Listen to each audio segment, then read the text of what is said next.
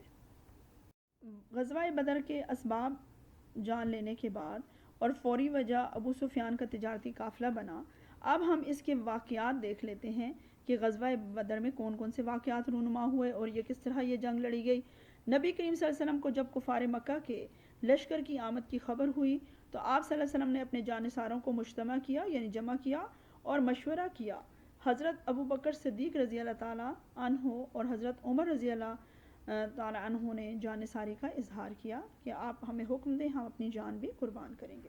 آپ صلی اللہ علیہ وسلم نے مزید دریافت کیا تو انصار میں سے حضرت سعد بن عبادہ جن کا تعلق قبیلہ خزرج سے تھا کھڑے ہوئے اور بولے۔ اب یہ دیکھ لیں کہ کس نے انصار میں سے بولے؟ حضرت سعد بن عبادہ رضی اللہ عنہ۔ کیا آپ صلی اللہ علیہ وسلم کی مراد ہم سے ہے؟ یعنی کہ حضور صلی اللہ علیہ وسلم سے پوچھ رہے تھے کہ کیا مہاجرین تو آپ کے ساتھ ہی ہیں، کیا آپ ہم انصار سے بھی جو ہے وہ رائے لینا چاہتے ہیں؟ تو انہوں نے فرمایا کیا آپ کی مراد ہم سے ہے؟ اللہ کی قسم اگر آپ صلی اللہ علیہ وسلم ہمیں سمندر میں کودنے کا حکم دیں تو کود پڑیں گے، یعنی انہوں نے بھی جانثاری کا اظہار کیا۔ ایک اور انصاری صحابی حضرت مقداد رضی اللہ عنہ نے کہا یا رسول اللہ صلی اللہ علیہ وسلم، ہم وہ نہیں کہ موسیٰ کی قوم کی طرح کہہ دیں کہ آپ جو ہے وہ، انہوں نے کیا کہا، اس کا حوالہ دیا آیت کا، سورہ مائدہ کی آیت 24 میں کہ جاؤ تم اور تمہارا خدا دونوں لڑو، ہم تو یہاں ٹھہرے ہوئے ہیں۔ یعنی حضرت موسیٰ علیہ السلام کی قوم کو جب جہاد کا حکم ہوا تو انہوں نے ایسا ہی جواب دیا۔ لیکن یہاں پر حضرت جو انصاری صحابی حضرت مقداد، انہوں نے کہا کہ ہم قوم موسیٰ نہیں ہیں، بلکہ ہم تو آپ کے ساتھ لڑیں گے۔ یہ سن کر اللہ تعالیٰ کے نبی صلی اللہ علیہ وسلم کا چہرہ مبارک خوشی اور مسرت سے چمک اٹھا۔ بعد ازاں 313 انڈرلائن دس سینٹینس 313 کتنے مسلمانوں کی تعداد سی؟ 313 افراد پر مشتمل ایک لشکر تشکیل دیا۔ اب یہ بھی دیکھ لیں جس میں مہاجرین کی تعداد 60 تھی 60 اور باقی انصار مدینہ تھے، یعنی انصار مدینہ ظاہر زیادہ تھے۔ لڑنے کے لیے کسی کے پاس پورے ہتھیار نہ تھے، صرف 7 زرہیں یعنی جو اپنا دفاع کے لیے لباس لوہے کا پہنا جاتا ہے، اور 8 تلواریں تھیں۔ یہ بیٹا جی یہ ساری ڈیٹیل آپ نے یاد رکھنی ہے، کتنے مہاجرین تھے، کتنے انصار تھے، کیا اگر آ جاتا ہے سوال مختصر کہ مسلمانوں کی اسلحہ کے حوالے سے بتائیں کہ ان کے پاس کیا اسلحہ تھا۔ سواری کے لیے صرف 70 اونٹ اور 2 گھوڑے تھے جنہیں باری باری سواری کے لیے استعمال کیا جاتا تھا۔ یہ مختصر سا لشکر 12 رمضان المبارک، اب کون سی تاریخ ہے؟ 12 رمضان المبارک 2 ہجری، یعنی ہجرت کے دوسرے سال رمضان کی 12 تاریخ تھی، کو مدینہ سے بدر کی طرف روانہ ہوا۔ رسول صلی اللہ علیہ وسلم نے حضرت خباب بن منذر رضی اللہ تعالیٰ کے مشورہ سے بدر کے چشموں پر قبضہ کر لیا، یعنی پہلے پہنچ گئے مدینہ شریف میں، یہ قریب تھے، کفار مکہ بھی راستے میں تھے۔ رات کو باران رحمت بارش ہوئی جس سے مٹی بھیگ گئی اور پانی جمع کر لیا گیا جو وضو وغیرہ کے لیے استعمال میں آیا۔ سورہ انفال میں یہ تمام ڈیٹیل بیٹا جی اللہ تعالیٰ نے بتائی کہ میں نے کیسے کیسے انعامات کیے مسلمانوں پر، کہ جو پہلے مٹی والا تھا اس میں ریت تھی، پاؤں دھنس رہے تھے، تو اللہ تعالیٰ نے رحمت کی بارش کر دی جس سے مسلمانوں کے لیے چلنا پھرنا آسان ہو گیا، مٹی بیٹھ گئی، ریت بیٹھ گئی، ٹھیک ہے۔ اور اس کے ساتھ جنگ سے 1 روز پیشتر اللہ کے نبی صلی اللہ علیہ وسلم نے میدان جنگ کو ملاحظہ فرمایا اور ارشاد فرمایا کہ کل انشاءاللہ فلاں دشمن اس جگہ پر اور فلاں دشمن اس جگہ قتل ہوگا۔ مسلمان تکالیف برداشت کرتے ہوئے تھکاوٹ محسوس کر رہے تھے، ظاہر ہے فوراً سے جنگ کے لیے نکالا گیا ان لوگوں کو، اور وہ اپنے گھروں سے فی الفور نکلے، اب وہ سفر بھی کر کے آئے تھے اور وہ تھک چکے تھے اور ذہنی طور پر بھی پریشان تھے کہ 313 اور 1000 کا مقابلہ کیسے ہوگا۔ اگلے روز باطل کے ساتھ ٹکرانا تھا، رات اچھی طرح سوئے اور دوسرے روز تازہ دم ہو کر دشمن کے مقابلہ کے لیے مستعد تھے۔ اللہ تعالیٰ نے اس انعام کا بھی قرآن شریف میں ذکر کیا کہ وَإِذْ يُغَشِّيكُمُ النُّعَاسَ، کہ یاد کرو کہ جب ہم نے تم پر اونگھ طاری کر دی اور تم صبح تازہ دم ہو کر اٹھے۔ پھر اللہ تعالیٰ نے سورہ انفال میں ذکر کیا کہ میں نے بارش برسائی تاکہ تمہارے قدم آسانی سے جم جائیں، اور پھر جو شیطان نے نجاست کا دل میں وسوسہ ڈالا تھا کہ آپ تو بے وضو گھر سے نکل آئے، تو پانی جمع کر کے مسلمانوں نے وضو بھی کر لیا۔ یعنی اللہ تعالیٰ نے مسلمانوں کے اس خلوص کو دیکھتے ہوئے ان کے لیے ہر مشکل کو آسان کر دیا۔ رسول صلی اللہ علیہ وسلم ساری رات جاگتے رہے 17 رمضان المبارک کو، ٹھیک ہے، یہ اب جو ہے وہ جنگ کا اصل دن تھا۔ 17 رمضان المبارک کو آپ صلی اللہ علیہ وسلم نے مسلمانوں کی صفیں درست فرمائیں اور اللہ تعالیٰ سے یوں دعا فرمائی، خدایا تو نے مجھ سے وعدہ کیا ہے اسے پورا کر، اگر آج تیرے یہ بندے مٹ گئے تو پھر قیامت تک تیری عبادت کرنے والا اور تیرا نام لینے والا کوئی نہ ہوگا۔ ظاہر ہے انسانی عقل یہی کہتی تھی کہ 313 کا 1000 سے مقابلہ بہت مشکل تھا، لیکن اللہ تعالیٰ کی مدد سے مسلمان یہ جنگ جیتے، کیونکہ حضور صلی اللہ علیہ وسلم نے اللہ تعالیٰ سے دعا کی کہ یہ جو 313 تیرے نام لیوا حاضر ہوئے ہیں ان کی مدد فرما۔ اللہ تعالیٰ نے 5000 نشان زدہ فرشتوں سے مدد اور فتح مبین کی بشارت دی۔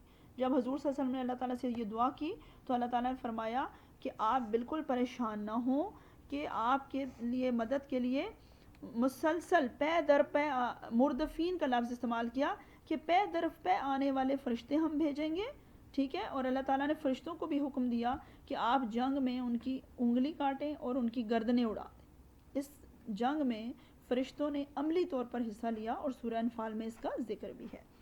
حضور اکرم صلی اللہ علیہ وسلم نے صحابہ رضی اللہ عنہم کو جنگ کی ابتدا کرنے سے منع فرمایا کہ پہل آپ نہیں کریں گے. آخر کار کفار کا لشکر قریب آ گیا. مسلمانوں کے لیے اللہ کی طرف سے یہ ایک سخت امتحان تھا کہ مسلمانوں کی اپنے اقربا ہی ان کے سامنے تھے. ظاہر ہے انہی کفار مکہ میں سے جب قریش مکہ پورا انہی میں سے مسلمان ہوئے تھے. کسی کے بیٹا تھا جو مسلمان ہو گیا، باپ نہیں ہوا، کسی کا چچا ان کے مد مقابل تھا. یعنی یہ بہت مشکل تھا کہ اپنے رشتہ داروں کے سامنے کھڑے ہو کر ان کی مخالفت میں لڑنا. مگر مسلمانوں نے اپنے رشتہ کی کوئی پرواہ نہیں کی، بلکہ اللہ تعالیٰ کی رضا کی خاطر تمام خون کے رشتے پس پشت ڈال دیے. یعنی جب بات حق کی ہو تو پھر اقربا پروری نہیں کی جاتی.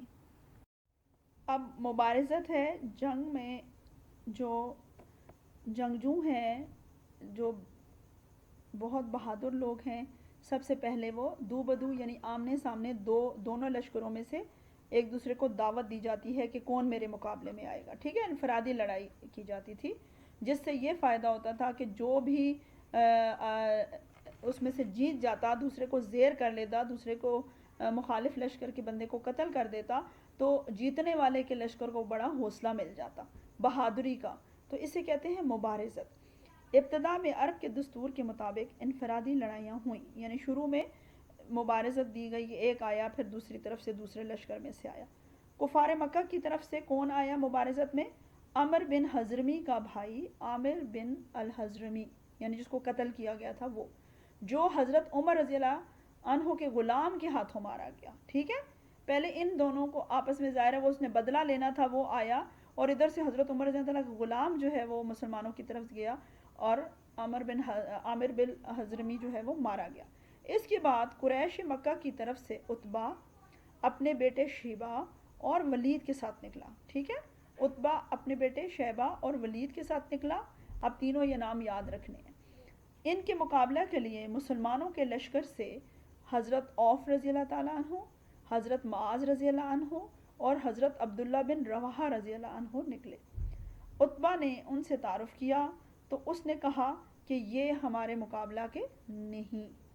یعنی ان عتبہ نے اپنے آپ کو اتنا غرور سے کہا کہ ہم ان سے مقابلہ نہیں کرتے، یہ تینوں بندے ہمارے مقابلے کے نہیں، ہمارے مقابلے کے آدمی بھیجیے. چنانچہ رسول صلی اللہ علیہ وسلم کی ہدایت پر حضرت حمزہ رضی اللہ تعالیٰ، حضور صلی اللہ علیہ وسلم کے جو چچا بہت بہادر تھے، حضرت علی رضی اللہ عنہ اور حضرت عبیدہ بن جرح رضی اللہ عنہ نے پیش قدمی کی. یعنی وہ آگے بڑھے اور اس پر عتبہ نے کہا اب صحیح ہے. یعنی یہ سب بہادر لوگ تھے. آخر کار عتبہ حضرت حمزہ رضی اللہ عنہ کے ہاتھوں قتل ہوا.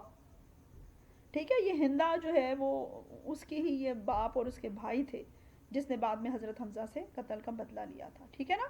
یہ بات یاد رکھیے گا. حضرت عتبہ کو کس نے قتل کیا؟ حضرت حمزہ رضی اللہ تعالیٰ کے ہاتھوں قتل ہوا.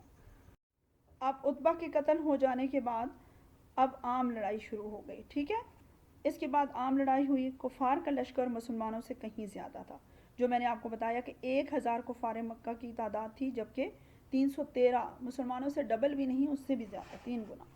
تو کہیں زیادہ تھا. وہ غرور و تکبر سے نسلی تفاخر کے اشعار پڑھتے ہوئے آگے بڑھے کہ آج تو ہم ان مسلمانوں کو کچل ہی ڈالیں گے.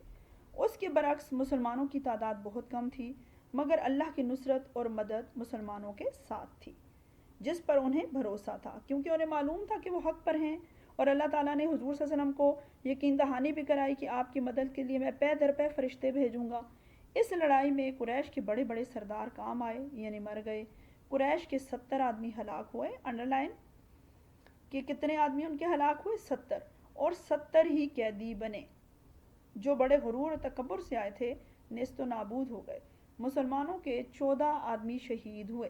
یہ بیٹا جی سب چیزیں بہت امپورٹنٹ ہیں، یہ ایم سی کیوز کے حوالے سے. ٹھیک ہے. کہ غزوہ بدر میں کتنے قریش مارے گئے؟ قریش مکہ 70. کتنے قیدی بنے؟ 70. مسلمان کتنے شہید ہوئے؟ 14، جن میں سے 6 مہاجرین اور 8 انصاری تھے. اس غزوہ میں مسلمانوں کو فتح نصیب ہوئی. فتح کی خوشخبری 2 مجاہدین لے کر مدینہ پہنچے. رسول صلی اللہ علیہ وسلم نے بدر کے مقام پر 3 روز قیام فرمایا۔ اس جملے کو بھی انڈر لائن کریں کہ بدر کے مقام پر کتنے دن رہے مسلمان؟ 3 روز، اور پھر مدینہ منورہ واپس تشریف لائے۔ اور اس جنگ میں جو میں نے آپ کو بتایا کہ اللہ تعالیٰ نے پے در پے فرشتے بھی بھیجے جو مسلمانوں کے ساتھ شامل تھے، اور انہوں نے ان کے دلوں میں خوف اور ہیبت ڈال دی کفار کی وجہ دلوں میں، اور اس سے بھی ان کو شکست ہوئی۔ غزوہ بدر کے قیدیوں سے برتاؤ، یہ ایک بہت جو فاتح ہیں وہ کس طرح سے ظلم کرتے ہیں، لیکن حضور صلی اللہ علیہ وسلم نے ایسا نہیں کیا۔ غزوہ بدر کے قیدیوں سے برتاؤ۔ غزوہ بدر میں کفار کے لشکر کے 70 آدمی قیدی بن کر آئے، ان میں آپ صلی اللہ علیہ وسلم کے چچا حضرت عباس رضی اللہ عنہ بھی شامل تھے۔ ظاہر ہے وہ کفار مکہ کی طرف سے آئے تھے، اور جیسے اپنے خاندان کا ساتھ دینا، آباء و اجداد کا اس وقت بڑا فخر سمجھا جاتا تھا اس چیز کو۔ رسول صلی اللہ علیہ وسلم 22 رمضان المبارک کو مدینہ تشریف لائے، یعنی 17 کو لڑائی شروع ہوئی تھی، اس کے بعد 22 رمضان المبارک کو مدینہ تشریف لائے تو غزوہ بدر کے قیدیوں کو صحابہ رضی اللہ تعالیٰ میں تقسیم فرمایا، اور صحابہ رضی اللہ عنہم کو قیدیوں کے حقوق کی تاکید فرمائی۔ آپ صلی اللہ علیہ وسلم نے ارشاد فرمایا کہ ان سے حسن سلوک سے پیش آؤ۔ اب عام لوگوں کو دیکھیں تو وہ کس قدر ظلم و ستم ڈھاتے ہیں، اپنا فتح کا جشن منانے کے لیے قیدیوں کو ظلم اور ستم کا نشانہ بناتے ہیں، لیکن حضور صلی اللہ علیہ وسلم نے ان سے حسن سلوک کا حکم دیا۔ آپ صلی اللہ علیہ وسلم کے اس فرمان کا اتنا اثر ہوا کہ صحابہ رضی اللہ عنہم نے خود کھجور پر اکتفا کیا اور ان قیدیوں کو اچھا کھانا کھلایا۔ یہ اخلاق ہوتے ہیں جن سے لوگوں نے متاثر ہو کر اسلام قبول کیا۔ رسول صلی اللہ علیہ وسلم نے اپنے جانثاروں سے ان کے بارے میں مشورہ طلب کیا کہ ان کے ساتھ ان کا کیا کیا جائے۔ اب ان قیدیوں کا ذرا یہ پہلا غزوہ تھا، اب ان کے بارے میں کوئی حکم نہیں تھا۔ مشورہ طلب کیا تو حضرت ابو بکر صدیق رضی اللہ تعالیٰ عنہ نے مشورہ دیا کہ یہ لوگ اپنے ہی عزیز و اقارب ہیں، انہیں فدیہ لے کر آزاد کر دیا جائے، یعنی ان سے مال لے لیا جائے۔ حضرت ابو بکر صدیق رضی اللہ تعالیٰ کا یہ مشورہ تھا، ٹھیک ہے، کہ ان سے مال لے کر ان کو آزاد کر دیا جائے۔ حضرت عمر رضی اللہ عنہ نے رائے دی کہ ہر مسلمان اپنے رشتہ دار کی گردن خود مارے تاکہ آئندہ ان لوگوں کو مخالفت کی جرت نہ ہو۔ حضرت عمر رضی اللہ تعالیٰ کا مشورہ یہ تھا۔ بعض صحابہ رضی اللہ عنہم بھی قتل کر دینے کے حق میں تھے، مگر رحمت للعالمین صلی اللہ علیہ وسلم نے حضرت ابو بکر صدیق رضی اللہ تعالیٰ عنہ کی رائے کو شرف قبولیت بخشا، اور ہر قیدی کا فدیہ 4000 درہم متعین ہوا۔ کتنا؟ 4000 درہم۔ لہٰذا مکہ والوں نے اپنے عزیزوں کو فدیہ دے کر آزاد کرایا، اور جو لوگ فدیہ ادا نہیں کر سکتے تھے انہوں نے مسلمانوں کے 10 بچوں کو لکھنا پڑھنا سکھا کر پروانہ آزادی حاصل کی۔ یعنی علم کی قدر یہاں سے سمجھ آتی ہے کہ ان کو آپ نے فرمایا 10 مسلمان بچوں کو پڑھنا لکھنا سکھا دیں، آپ آزاد ہیں۔ اب غزوہ بدر کے فتح کے اسباب دیکھ لیتے ہیں کہ اس کے فتح کے اسباب کیا ہیں۔ اب میں ذرا جلدی ریڈنگ کروں گی کیونکہ ٹائم کم ہے۔ غزوہ بدر کی فتح کے اسباب: نمبر 1، قریش میں پھوٹ۔ غزوہ بدر سے قبل قریش مکہ میں پھوٹ پڑ گئی۔ قریش مکہ کا سردار عتبہ لڑائی کرنے پر آمادہ نہ تھا، ابو جہل نے اسے بزدلی کا طعنہ دیا تو پھر لڑنے پر آمادہ ہوا۔ دوسرا کیا ہے؟ ابو سفیان کا قافلہ۔ ابو سفیان کے قافلہ کے صحیح سلامت واپس مکہ پہنچنے کی خبر ملنے پر قبیلہ زہرہ اور عدی کے لوگ لڑائی سے دستبردار ہو گئے۔ یعنی اصل مقصد تو قافلے کو بچانا تھا، جب وہ بخیر و عافیت پہنچ گیا تو ان سے 2 قبیلے علیحدہ ہو گئے۔ مسلمانوں کا اتحاد: کفار مکہ کا لشکر ایک سپہ سالار کے ماتحت لڑنے کے لیے آمادہ نہ تھا۔ ہر سردار اپنے آپ کو لشکر کا سپہ سالار سمجھتا تھا، یعنی ان کے اندر اتحاد نہیں تھا، ان کے اندر وہی قبائلی اور نسلی تفاخر تھا جس کی وجہ سے وہ ایک دوسرے کے تابع ہونا پسند نہیں کر رہے تھے۔ دوسری طرف مسلمانوں کے لشکر میں اتفاق اور اتحاد پایا جاتا تھا، اور مسلمانوں کی سپہ سالاری اللہ کے نبی صلی اللہ علیہ وسلم نے فرما رہے تھے۔ چوتھا کیا ہوا؟ نظم و ضبط۔ مسلمانوں کے لشکر میں نظم و ضبط موجود تھا۔ رسول صلی اللہ علیہ وسلم نے بذات خود صفوں کو درست کیا اور خود رہنمائی فرمائی، یعنی مسلمان منظم طریقے سے لڑے، جبکہ کفار مکہ میں پھوٹ ڈل چکی تھی اور وہ آپس میں متحد نہیں تھے۔ اس کے بعد باران رحمت۔ غزوہ بدر سے 1 رات قبل باران رحمت کا نزول ہوا، جس سے مسلمانوں کی طرف جگہ جو ریتلی تھی بیٹھ گئی، اور کفار مکہ کی جانب کی جگہ چکنی تھی جو بارش کی وجہ سے کیچڑ بن گئی۔ اس سے ان کی نقل و حرکت میں کافی دقت پیش آئی، اور یہ بھی ان کی ناکامی کی وجہ ہے۔ اس کے بعد صحابہ رضی اللہ عنہم کا 1 رات قبل سونا۔ لشکر اسلام میں لوگ اپنا تن من دھن اللہ کی راہ میں قربان کرنے کے لیے آئے تھے اور ایک رات قبل بڑے آرام و سکون سے سوئے، جس کا ذکر اللہ تعالیٰ نے سورہ انفال میں کیا کہ میں نے ان پر اونگ طاری کر دی، یہ اللہ کا انعام تھا۔ اور کفار مکہ ساری رات جاگتے رہے، مسلمان یکسو ہو کر بڑی جان فشانی سے لڑے اور کفار مکہ کا لشکر تھکا ہوا تھا، بے چین تھے وہ، اور اللہ نے مسلمانوں کو سکون دے دیا۔ ساتواں ہے بہتر جنگی محاذ۔ مسلمانوں کا لشکر اونچی جگہ تھا، یعنی محاذ لڑائی کے لیے بہتر حکمت عملی۔ مسلمانوں کا لشکر اونچی جگہ تھا اور کفار کا لشکر نشیبی جگہ یعنی نچلی جگہ پر تھا، اور کفار کے مسلمان اپنے سے دو چند نظر آ رہے تھے۔ کفار کو مسلمان ظاہر ہے وہ اونچے تھے تو دور سے انہیں لگ رہا تھا کہ یہ بہت ڈھیر سارے ہیں، سمجھ گئے؟ نیچے ہونے کی وجہ سے انہیں مسلمانوں کا ان پر روب ڈل گیا کہ کفار کو مسلمان اپنے سے دو چند یعنی زیادہ نظر آئے، جس سے کفار مکہ پر روب اور دبدبہ پڑ گیا اور ان کے حوصلے پست ہو گئے۔ پھر مبارزت کا اثر، جو دعوت دی گئی۔ غزوہ بدر کے شروع میں مبارزت ہوئی تو لشکر قریش کے سردار عتبہ، ولید اور شیبہ قتل ہو گئے، اس سے ان کے حوصلے پست ہو گئے، یعنی اتنے بڑے بڑے سردار ان کے وہیں ڈھیر ہو گئے اور اس سے ان کے اور حوصلے پست ہو گئے۔ فتح کا 9واں سبب کیا بنا؟ سورج کا رخ، کہ سورج کا رخ لڑائی کے دوران سورج کا رخ کفار کے سامنے تھا اور مسلمانوں کے پیچھے تھا، اس وجہ سے بھی کفار مکہ جم کر مقابلہ نہ کر سکے، ظاہر ان کی آنکھوں میں روشنی پڑ رہی تھی اور وہ صحیح سے لڑائی نہیں کر سکے۔ 10واں جو سبب تھا جیتنے کا، بہتر سپہ سالار۔ لڑائی کے دوران کفار کا لشکر طریقہ حرب سے یکسر ناآشنا تھا، کہ جو جنگی طریقے ہیں ان کو معلوم نہیں تھا، کہ جنگ کے اصول و ضوابط سے استفادہ نہیں کر رہے تھے۔ رسول صلی اللہ علیہ وسلم نے اپنے لشکر کو آگے بڑھنے سے روکے رکھا اور کفار کا لشکر پیش قدمی کرتا رہا، یہاں تک کہ قریب آ گیا، پھر یک لخت یعنی ایک ہی بار میں ان پر حملہ کیا اور انہیں پسپا کر دیا۔ حضور صلی اللہ علیہ وسلم نے جنگی حکمت عملی اپنائی کہ انہیں پہلے آگے آنے دیا اور پھر مسلمانوں نے اکٹھے ہو کر ان پر حملہ کیا اور وہ پسپا ہو گئے۔ پھر 11ویں بات، نصرت الہی، اللہ کی مدد۔ غزوہ بدر کی فتح کی سب سے بڑی وجہ یہ تھی کہ مسلمانوں کے لشکر کے ساتھ اللہ تبارک و تعالیٰ کی نصرت اور مدد شامل حال تھی۔ جس کے ساتھ اللہ کی مدد اور نصرت ہو اس پر کوئی غالب نہیں آ سکتا۔ کفار کا لشکر مسلمانوں کو ملیہ میٹ کرنے کے لیے آیا تھا اور خود ملیہ میٹ ہو گیا۔ اب فتح کے اسباب جان لینے کے بعد غزوہ بدر کے نتائج دیکھ لیتے ہیں کہ غزوہ بدر کے اہم نتائج۔ شوکت اسلام۔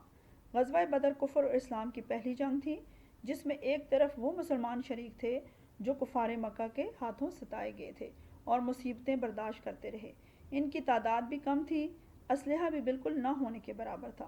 دوسری طرف کفار کا لشکر مسلمانوں کے لشکر سے 3 گنا زیادہ تھا، اسلحہ بھی بہت زیادہ، مگر اللہ تبارک نے مسلمانوں کو فتح دے کر یہ بات سچ ثابت کر دی کہ کامیابی اللہ کی اطاعت میں ہے، نہ کہ زیادہ تعداد اور اسلحہ میں۔ مسلمانوں کو اس جنگ میں فتح نصیب ہوئی اور جس سے آنے والے وقت پر بہت اچھا اثر ہوا۔ دوسرا ہے حق و باطل میں فرق۔ غزوہ بدر میں لشکر اسلام حق کی خاطر لڑ رہا تھا اور کفار مکہ کا لشکر باطل کے لیے نبرد آزما تھا۔ مسلمانوں کے قلیل لشکر نے کفار مکہ کے ایک بہت بڑے لشکر پر فتح حاصل کر کے یہ بات ثابت کر دی کہ حق ہمیشہ غالب رہتا ہے، حق کو کوئی مغلوب نہیں کر سکتا۔ قرآن پاک میں غزوہ بدر کو کیا قرار دیا گیا؟ یوم الفرقان، انڈرلائن دس سینٹنس، کے نام سے بھی یاد کیا گیا ہے، یعنی حق و باطل میں فرق کرنے والا دن آ جائے کہ یوم الفرقان سے کیا مراد ہے؟